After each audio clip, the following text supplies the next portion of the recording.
Hey everyone, I'm here taking a look at the new Hammond collection, Baryonyx, which is basically the new collector line replacing the Amber collection.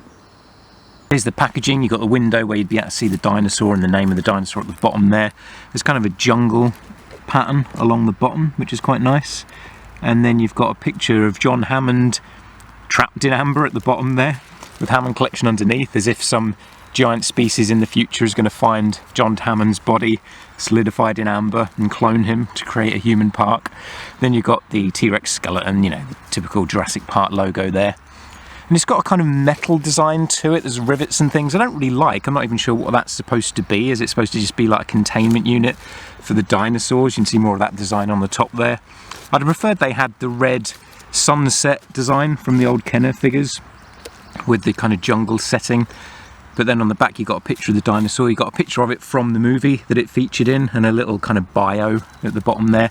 And then the Jurassic World Fallen Kingdom logo there, because depending on the dinosaur you get and the movie that it features from, you'll have the logo of that movie in the corner there. I'm so glad that they've decided to change the collector line and scale it more with the regular line figures. Because one of the reasons I never really collected the Amber collection, because they were a bit too big and didn't scale with anything else I had. The only Amber collection toy I bought was the Dilophosaurus, because it did scale with the old Kenner Dilophosauruses. It was the same size. They were also pretty difficult and expensive to get hold of in the UK. I'm hoping these are going to maybe get a mainline release in Smith's or some other toy shops.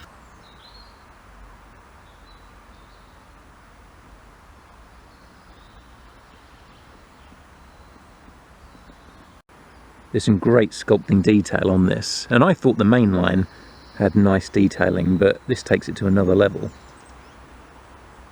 I'll go over the articulation first, because that's the main feature on these. They don't have action features or sound effects, it's just lots of really nice sculpting and articulation.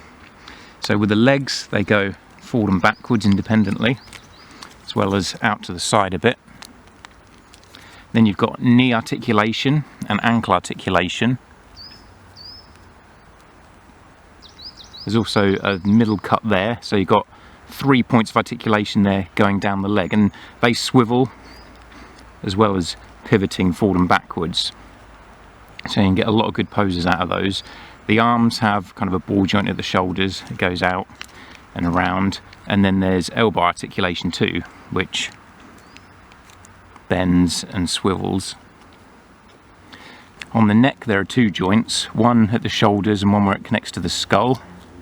They're both ball joints, so they'll move around all over the place. Then on the jaw there's a joint to open up, but there's also a joint on the skull there, so the top half of the head will open up, which isn't accurate. I mean, your mouth doesn't open at the skull like that, but it does make for some good poses to get some wide mouth looks. And then the tail is on a ball joint there. And you have to pop the tail in when you buy this. The tail is disconnected, which we see quite a lot with the mainline figures as well. No big deal, we just pop it in there. And there's also a wire in the tail, kind of a bendy wire, so you can bend the tail all the way along. It's basically articulated all the way.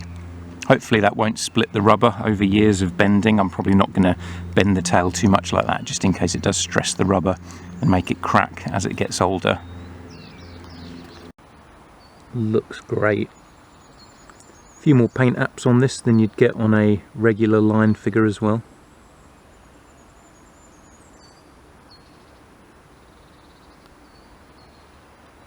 So intricately detailed and a lot finer.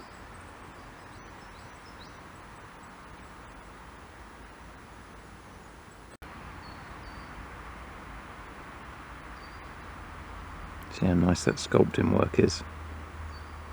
And you'll see how it's got extra paint apps when I compare it to the original release.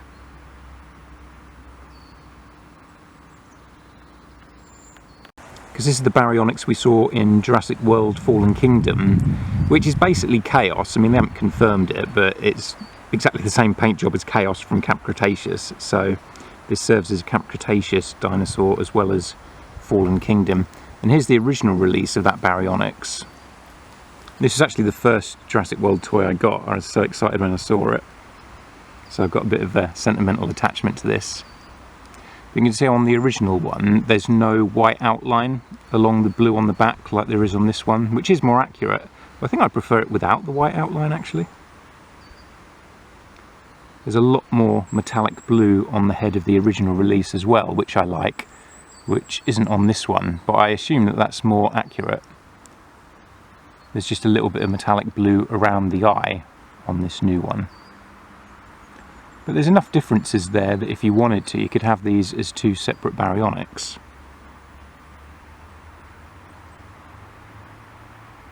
You can see the feet on the new one have a lot more detail that fits in with what we've seen on the more recent T-Rexes, basically the more bird-like foot with that detailing, whereas the original release had a bit more of a reptilian foot without those sculpting details going down the toes. No app codes or anything on these, but I do like that they still have the Jurassic Park logo on the bottom of the feet there to differentiate these from just regular dinosaur toys, which is something that Kenner used to do with the Jurassic Park tattoos, so I do like that they've carried that over to the Hammond collection. On the back the scales stand up a lot more on the new one at the back there, whereas it is a far more softer sculpt on that original one there. And there's more detailing on the rib cage on the new one as well. Whereas on the original you can't really see the rib cage through the flesh there.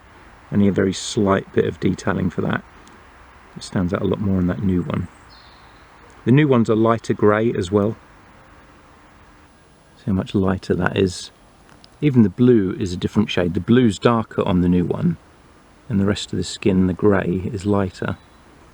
So like I say, there's enough differences between these two that you could have them as two separate Baryonyx.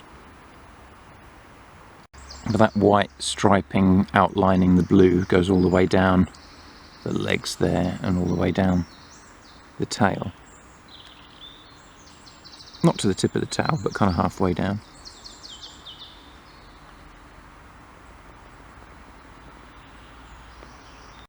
The eye on the new one is orange, whereas on the original it was more of a yellow. And it had just a regular pupil on the original, whereas on the new one there it's more like a snake's eye. So there's a lot more detailing along the ridge of the nose there. You can almost see the details of the skeleton of the skull underneath the flesh there, whereas it's a much kind of softer sculpt on that original one there.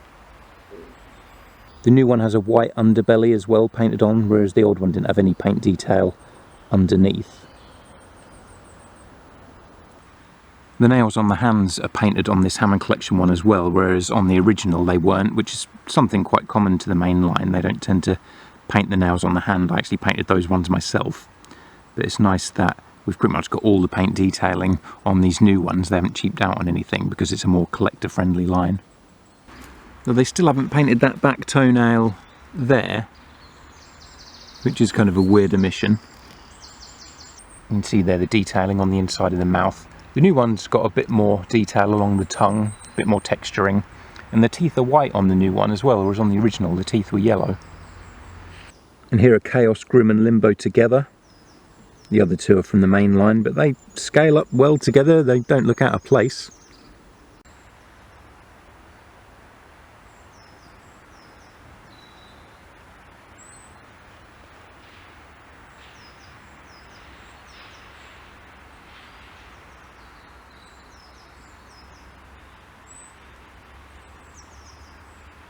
It's great being able to get such a variety of poses out of these Hammond collection dinosaurs.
So I hope you've enjoyed this look at the new Hammond collection, Baryonyx. Let me know if you're going to pick this guy up and what you think of it. Thanks for watching, and I'll catch you again soon.